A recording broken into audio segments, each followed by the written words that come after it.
know I have somebody that's seriously impaired and was able to do this to me, and what would they do to somebody else?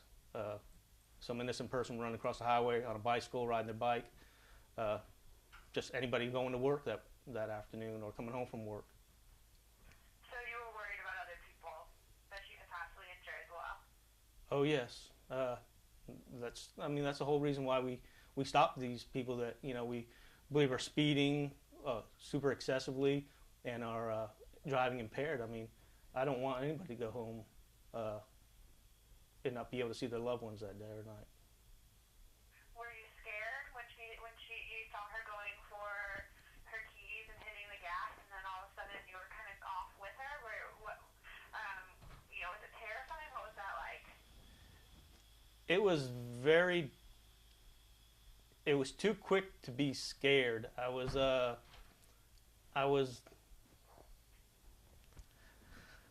knew I was going to get a lot scareder the longer I stayed with that vehicle. I knew it was only getting faster, and I didn't want to go any faster than I had already gone. So how did you feel when you heard your daughter's voice? I was confused. You're going through a lot of emotions. You're still trying to help your agency and other agencies track down, the potential violator.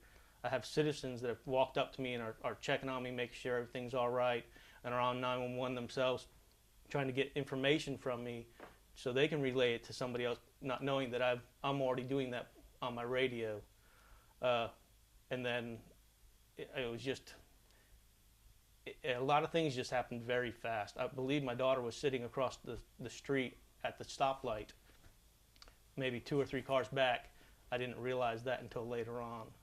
And that's why she was able to be on the scene so quickly. And it was quite confusing to hear her voice.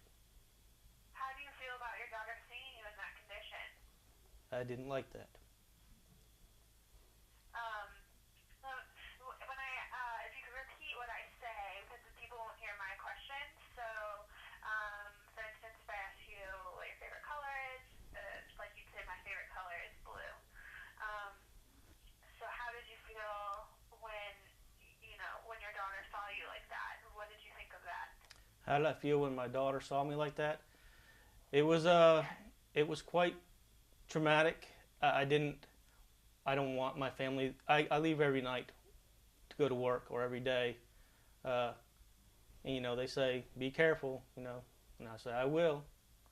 And so I never hope, I know we live in a small community, but I always hope that they're never going to, I hope that I never get hurt, but certainly I would hope that they would never catch a situation like this time or ever again. How long have you been with the Gulf Breeze, excuse me? I've been with the Gulf Breeze Police Department for 16 years now. And were you with any other agency before that?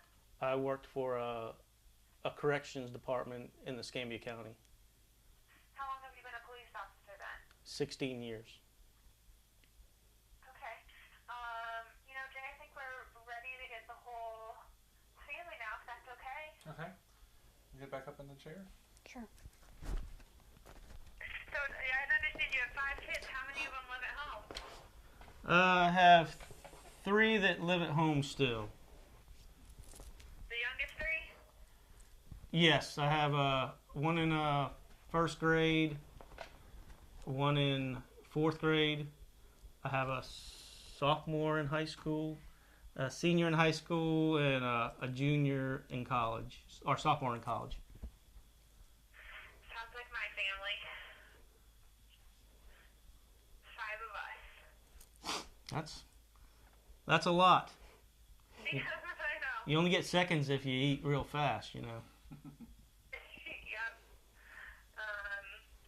Jay, just let me know when you got everybody framed. It's just the 2 of them. So is it Faith? Yes, ma'am. Hi, Faith. And is your mom in the shot, or just you and your dad? Just me and my dad. Okay, great. So, Faith, tell me what happened that day. Where were you coming from when you drove by the incident? I was coming from the mall with my mother and my sister, but I was in my own car. They were in my mother's vehicle. your mother and sister were nearby, right? No, ma'am. They had made it to the house before I did because I took the wrong road on accident. And where were you guys coming from? Cordova Mall.